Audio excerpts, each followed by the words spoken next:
Muy buenas. Les habla Luis Fernando Castaño Botero, predicador de la Iglesia del Señor. Los invito a que vean mi canal en YouTube con el mismo nombre, Luis Castaño Botero. Quiero invitarlos a que reflexionemos y meditemos un poco sobre algunas palabras y sobre cómo fue que evolucionó y cómo fue que obtuvimos la Biblia nosotros hoy en día. ¿Por qué quiero tocar este tema? Porque hoy en día hay mucha confusión con respecto a este tema. La gente pues no sabe en qué Biblia basarse, si en la versión Reina Valera o en la versión católica o en cualquier otro tipo de versiones, porque se ha levantado un grupo de amigos que se hacen llamar mesiánicos y le están diciendo a la gente que todas las Biblias que utilizamos nosotros, los cristianos, no sirven para nada. Hasta una persona se atrevió en una ocasión a decirme, es que el Nuevo Testamento escrito en griego es una basura. Otras personas se han atrevido a decir que el nombre Jesús significa he aquí el caballo. Y esas que cuando hablamos de la palabra gracia, estamos hablando de la diosa Gracia, que cuando nos reunimos el primer día de la semana es porque adoramos al Dios Sol. Y todo esto quiero enfatizarlo, es totalmente falso. Y vamos a ir por partes. Cuando la Biblia nos habla de dos pactos, el Antiguo Testamento y el Nuevo Testamento. El Antiguo Testamento fue escrito en hebreo y una parte en arameo. El Nuevo Testamento fue escrito única y exclusivamente en el griego koiné. Nadie puede negar eso. Bueno, hasta el momento no se han encontrado ni siquiera un manuscrito en el mundo que diga, aquí está el manuscrito del Nuevo Testamento escrito en hebreo. Eso no existe. Son puras especulaciones que esta gente hace. Algunas de las especulaciones que sacan es en base a un comentario que Papías y algunos de los padres de la iglesia en el primer siglo escribieron, porque en el griego hay una preposición, es eis. Esta preposición significa en o para. Y resulta que este escritor dijo que Mateo había escrito eis. Entonces se puede traducir, Mateo escribió en hebreo o Mateo escribió para los hebreos. Es el único argumento que esta gente tiene para creer que el libro de Mateo, el Evangelio de Mateo, pudo haber sido escrito en hebreo. Pero el punto es que no existe una evidencia que diga aquí está el manuscrito antiguo, original, o una copia del primer siglo original para decir que el Nuevo Testamento fue escrito en hebreo. Entonces, cuando esta gente viene y habla con usted, le dice que cuando usted pronuncia el nombre de Yeshua, está mal. Perdón, cuando usted pronuncia el nombre de Jesús, está mal. ¿Por qué? Porque dicen que se dice Yeshua. Y un detalle que quiero que todo el mundo recalcar muy bien. La palabra Yeshua no aparece en el Antiguo Testamento. Y mucho menos en el Nuevo Testamento, porque el Nuevo Testamento fue escrito en griego koiné. Ojo a ese detalle. Cuando usted habla con ellos, le dicen, es que la Biblia Reina Valera está mal traducida. Y vienen y le citan versiones como la Kedosh, el Código Real, o entre otras versiones. Pero la versión Kedosh es una versión que ha sido manipulada a favor de ellos. Y todos estos amigos, que se hacen llamar judíos mesiánicos, todos tienen la misma característica. Cuando hablan con usted, lo que dicen es, ustedes son hijos de la ramera. El cristianismo lo fundó fue la Iglesia Católica Romana. La Biblia que ustedes tienen la inventaron los católicos. O otro detalle muy importante, le dicen a la gente, el nombre Jesús y el cristianismo fue inventado por la Iglesia Católica Romana. Cosa que es totalmente falso. ¿Por qué? Cuando ellos le dicen a la gente que cuando usted se reúne el primer día de la semana, que es el domingo, es porque usted está adorando al Dios Sol. Que cuando usted habla de la gracia de Dios, está adorando a la diosa Gracia pagana. O que cuando usted que cuando usted se reúne, ya dije, cuando usted se reúne el primer día de la semana, que está adorando a el sol. Porque dicen que el nombre Jesús y todo esto fue la Iglesia Católica la que pervirtió el texto original, que para ellos, y tómenlo muy en cuenta, para estos amigos judíos mesiánicos, ellos creen que el Nuevo Testamento fue escrito en hebreo. Entonces cuando usted les habla algo de griego, entonces dicen que es perversión. Y muchas veces blasfeman en contra del Señor. Quiero aclarar dos cosas. El Antiguo Testamento fue escrito en hebreo y en arameo. Eso nadie lo va a discutir. ¿Por qué en hebreo? Bueno, porque pertenecía a los hebreos y era la cultura de ellos. Por eso sencillamente se escribía en hebreo. Y se escribía en pergaminos. Los pergaminos eran los que utilizaban para la liturgia de la iglesia, o allá en el Antiguo Testamento para las celebraciones que se hacían en el templo. Cuando estos pergaminos con el tiempo se iban gastando, por eso es que se hacían copias. Y esas copias se iban guardando y se recogían toda la información, y habían ciertos hombres que se llamaban escribas, dedicados exclusivamente para hacer estas copias. Lo hacían con mucha dedicación, con mucho tiempo y con mucha pericia, tratando siempre de no profanar ni el nombre de Dios, ni escribir algo que no fuera así. Porque cuando los manuscritos se estaban escribiendo allá en el Antiguo Testamento, y el escriba, por decir algo, se equivocaba, él no tachaba, ponía un signo, y al pie de página decía: léase tal cosa. En el hebreo es quered es léase tal cosa. Entonces, de esta manera fue evolucionando el texto hebreo, hasta que llega en los primeros siglos. Un dato muy importante que quiero compartir con todos ustedes es de que no existe, ojo a esto, no tenemos pruebas directas ni concretas que nos permitan describir el proceso anterior que llevó a la transición de la exclusividad, o que llevó a cabo esta escritura, pasando por la fase en que coexistieron por lo largo de tiempo. Y grábenlo todo, por favor: no existe ningún manuscrito en hebreo anterior al siglo III. Esto es un dato muy importante. Los manuscritos, aún los manuscritos más antiguos que existen, el más antiguo que existe es del año 300 antes de Cristo. No existe ningún manuscrito posterior o anterior a eso. El único manuscrito que nosotros poseemos hoy en día, que están en las bibliotecas, es del siglo III. Prominentes autoridades judías y cristianas están de acuerdo en que no es posible trazar con certeza la línea seguida por el proceso de la formación del texto bíblico en esa misma línea. Tómese en cuenta que el texto hebreo, la primera transición que tuvo fue oral, nunca fue escrita. ¿Por qué? Porque hasta mucho después fue que se empezó a escribir en pergaminos. Y tómelo en cuenta, el pergamino que nosotros usamos, o el código que más se usa hoy en día, es del año 300 aproximadamente. Para la época del pueblo judío, en esta época se hallan, como parte de esas tradiciones nuevas, himnos y cánticos épicos antiguos que se conservaban y se transmitían oralmente, pero también algunos por escrito.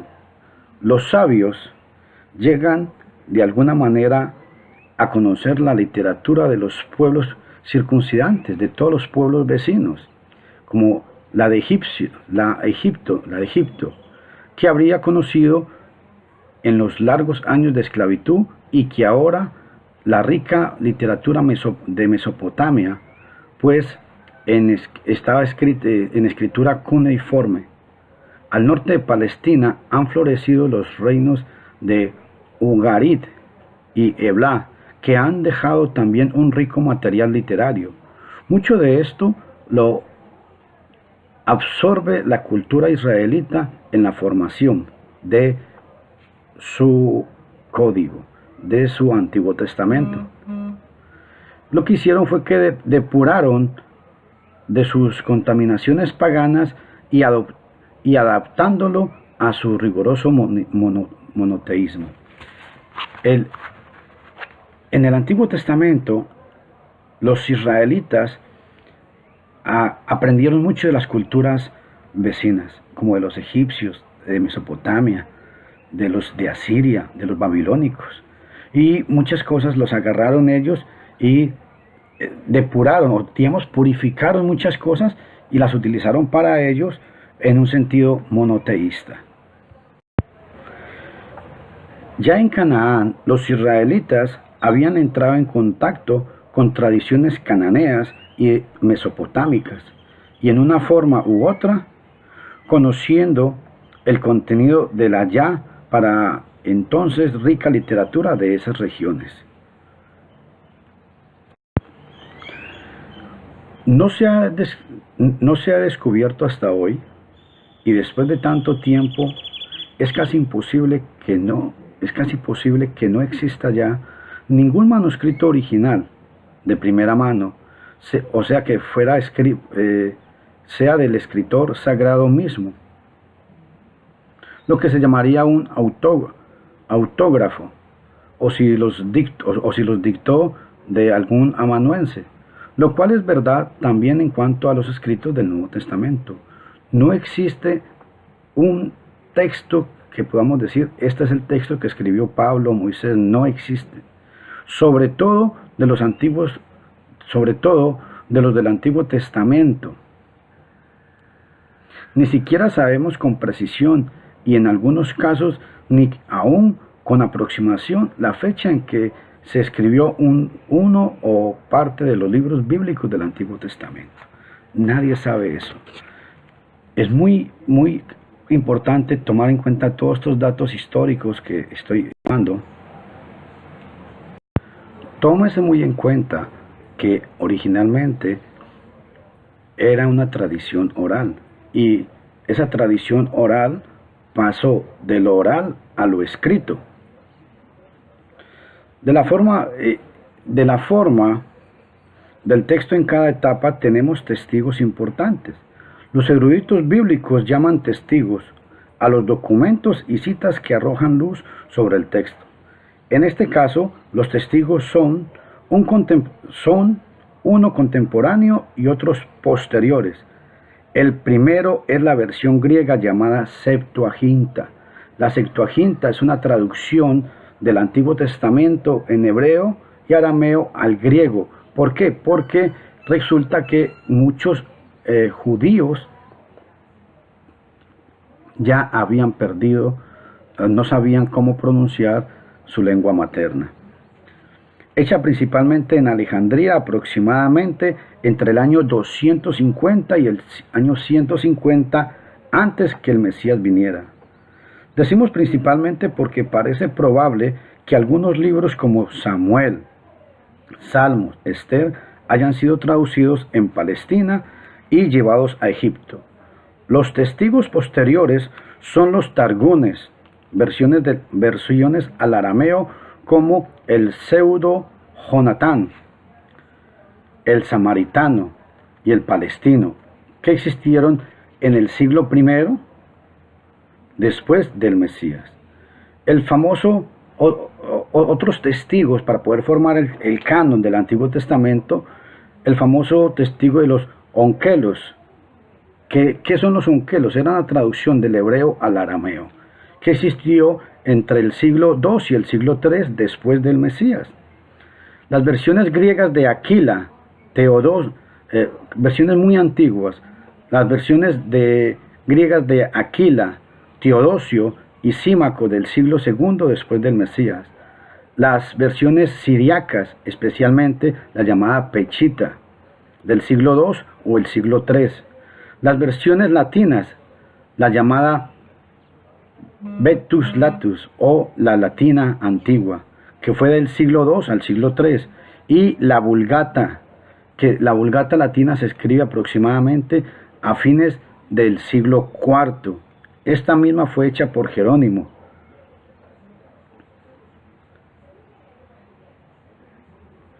Porque para esta época, de la época de Jerónimo, el concilio y ya la iglesia se estaba formando porque existían muchas versiones latinas. Y por eso es que Jerónimo agarra y empieza a hacer una traducción del Antiguo y del Nuevo Testamento, del Antiguo Testamento en hebreo al latín, y existían muchas versiones del Nuevo Testamento en latín. Por eso es que sale lo que es la Vulgata latina aproximadamente en el año 400. Pero tomen en cuenta que aun cuando los escribas estaban, el proceso del Antiguo Testamento fue que poco a poco fueron recopilando los rollos hasta que formaron un solo libro como lo conocemos hoy en día, pero en ese proceso hubo ciertas evoluciones. Quiero mencionar algunas de las funciones de los soferín, o sea, de los escribas. Estos escribas, su trabajo consistía originalmente en la simple copia de manuscritos, pero con el tiempo asumieron por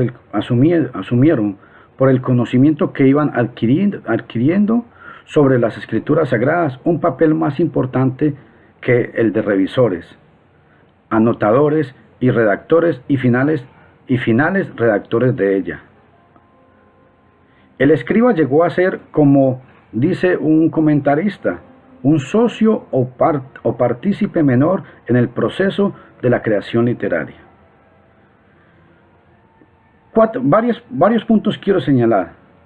El señalamiento de las letras y palabras dudosas. Cuando el escriba estaba haciendo una traducción de un manuscrito a otro, a veces encontraba palabras dudosas.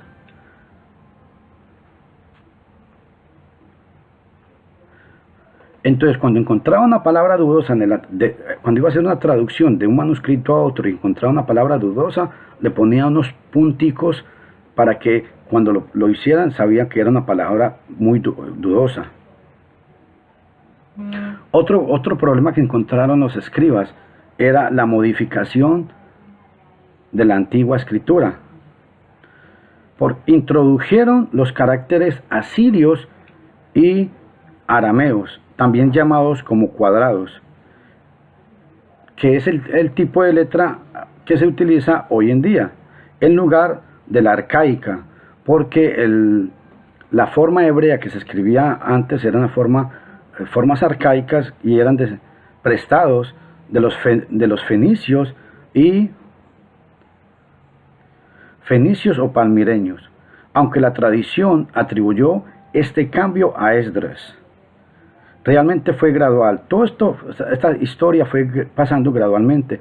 También se usaba la escritura arcaica al lado de otra, como se ve por las inscripciones de las monedas judías acuñadas por Simón Macabeo a mediados del siglo II antes del Mesías. Pero ya están en caracteres cuadrados los manuscritos más antiguos del Qur'án, que son del aproximadamente siglo III.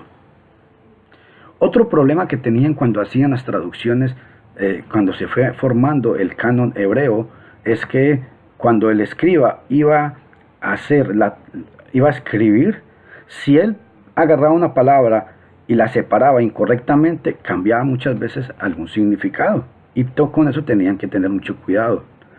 Otro punto importante, otro problema que encontraron los escribas cuando hacían este trabajo, las letras finales. Para que se marcara mejor la separación, los escribas inventaron para sí 5 letras, una forma diferente cuando quedaban al final de la palabra. Se inventaron 5 letras que cuando esta letra iba al final, cambiaba la forma de la escritura, y era la letra Men, la letra Nun, la Saded, la Pet y la Kaf. Estas letras en la escritura hebrea, cuando van al final de la palabra, se escriben de una manera diferente. Otro problema que encontraron los escribas con las letras vocales. Al regreso del exilio al arameo cuando los judíos regresaron del exilio, el arameo había sustituido al hebreo en el uso corriente de los judíos. El hebreo había sido quedado más y más reservado a la lectura de las Sagradas Escrituras. Pero aunque los lectores en público conocían el hebreo lo suficiente para poder leer el texto consonántico o la masora, los sofarín, o sea los escribas, hallaron que sería necesario alguna ayuda a los lectores para hacer con seguridad que las vocales correspondientes a las consonantes, ponerle las vocales correspondientes a las vocales que debían llevar. Entonces fue donde se inventó el famoso matres lesio, o las madres de la letra. La Aleph para la E para la A y la E, y la O, y finales. La Yod para la E y la I, y la Bad para la U y la a veces también para la O. Esto es lo que se conoce como en el hebreo como la matriz lesio, que en español se traduciría las madres de la lectura. Otro punto importante que tuvieron que lidiar los escribas fue con el sistema Ketiv Kered. ¿Qué significa esto? Los escribas, o sea, los soferín, desarrollaron este sistema de anotación para indicar al lector cuándo debía leerse una palabra de manera diferente de como estaba escrita en el texto. Ketit significa está escrito y Kered significa léase la palabra en cuestión.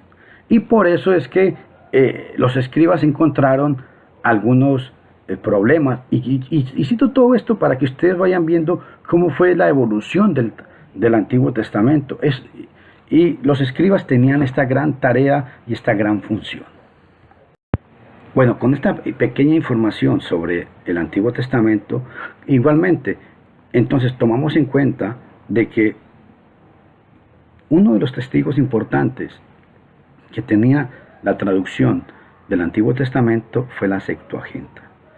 La Septuaginta es un texto muy importante para poder comprender muchas cosas del Antiguo Testamento en hebreo. ¿Por qué?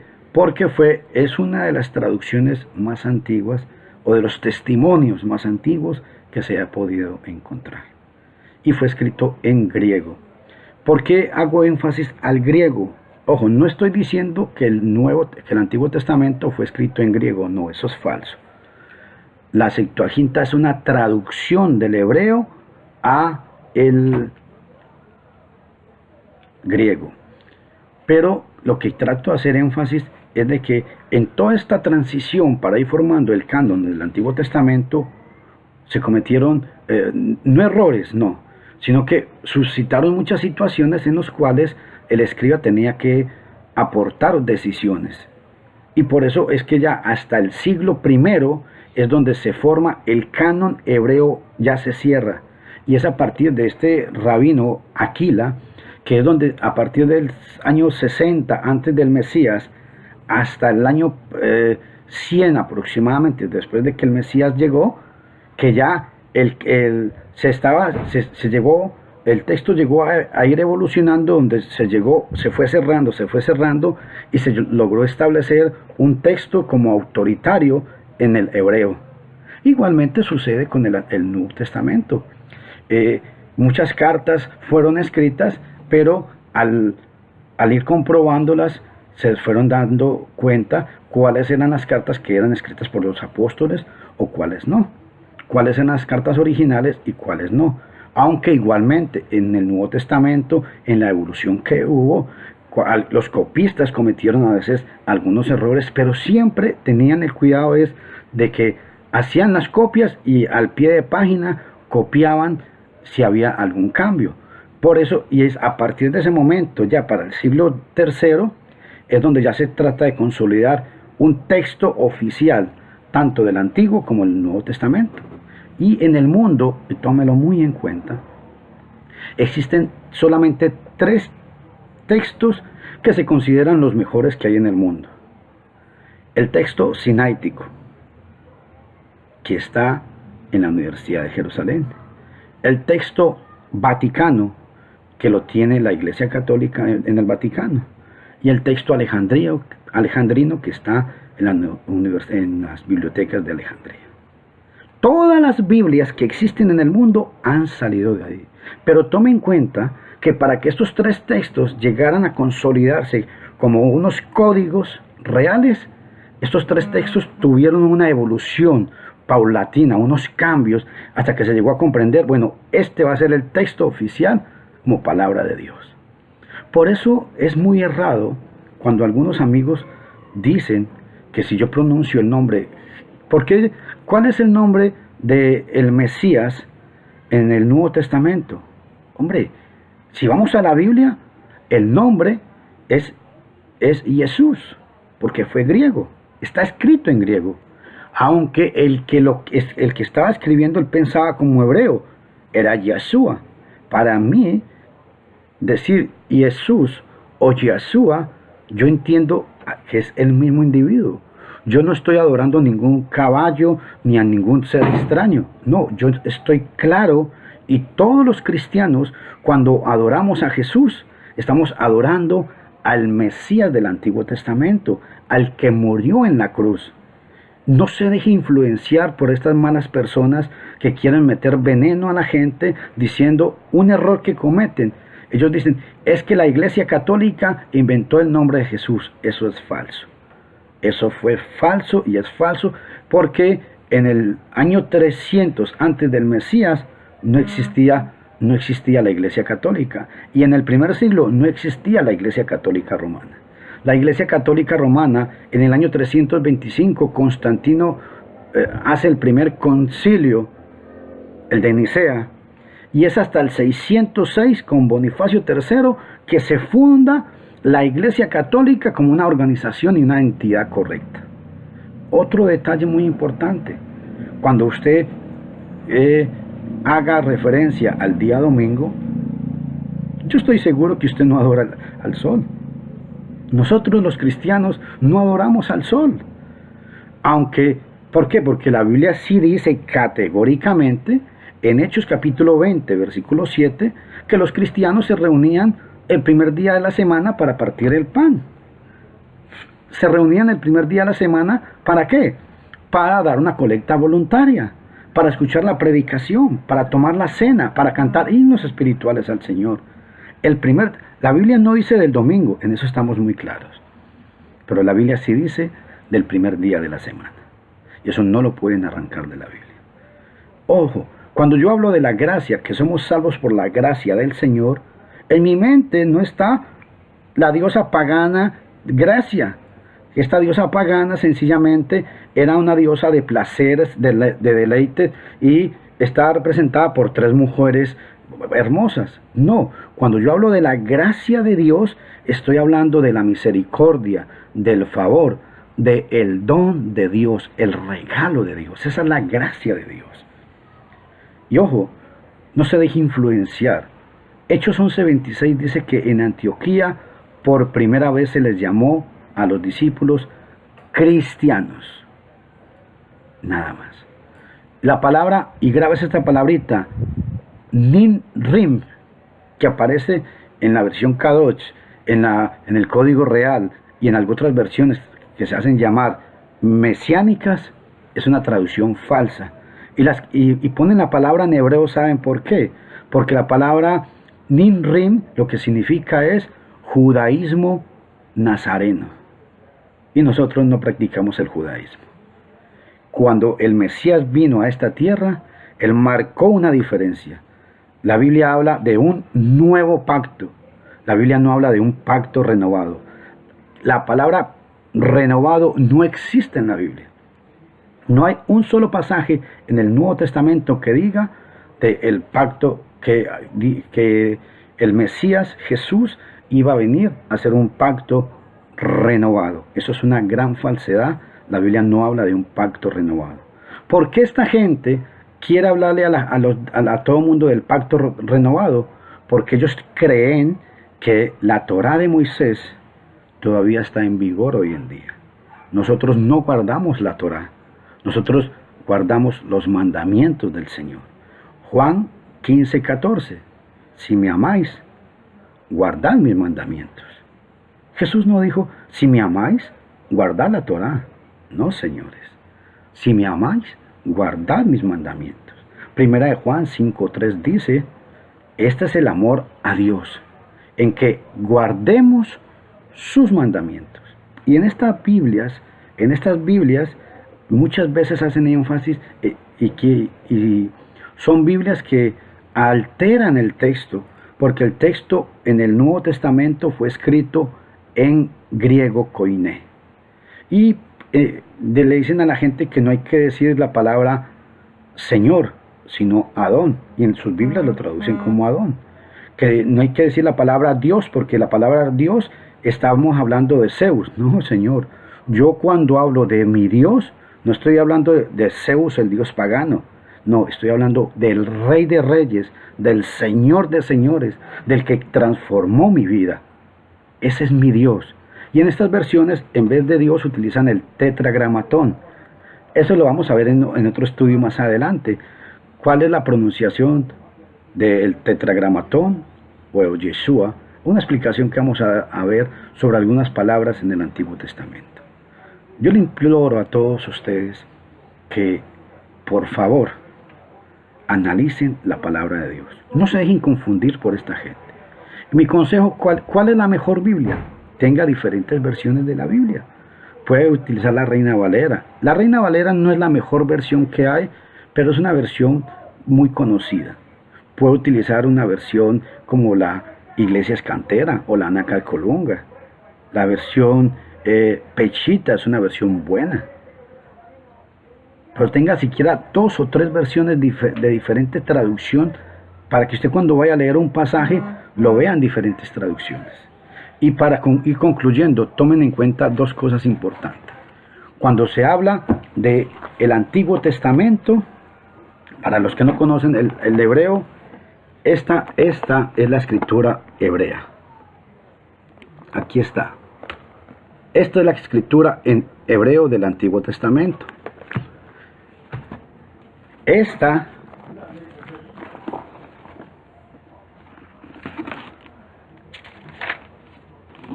es la escritura en griego del Nuevo Testamento. Y ojo, ¿por qué hago énfasis a esto? Porque a veces la gente quiere enfatizar o hablar de cosas que no tienen conocimiento.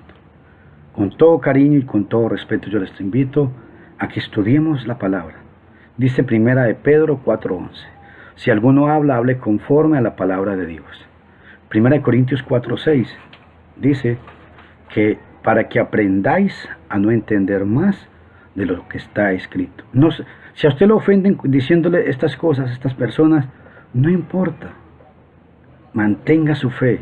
Recuerde que sin fe es imposible agradar a Dios. Se despide de ustedes Luis Castaño Botero. Vean mi canal con el mismo nombre. Y recuerde, el trabajo que hacemos en el Señor no es en vano. Primera de Corintios 15:58.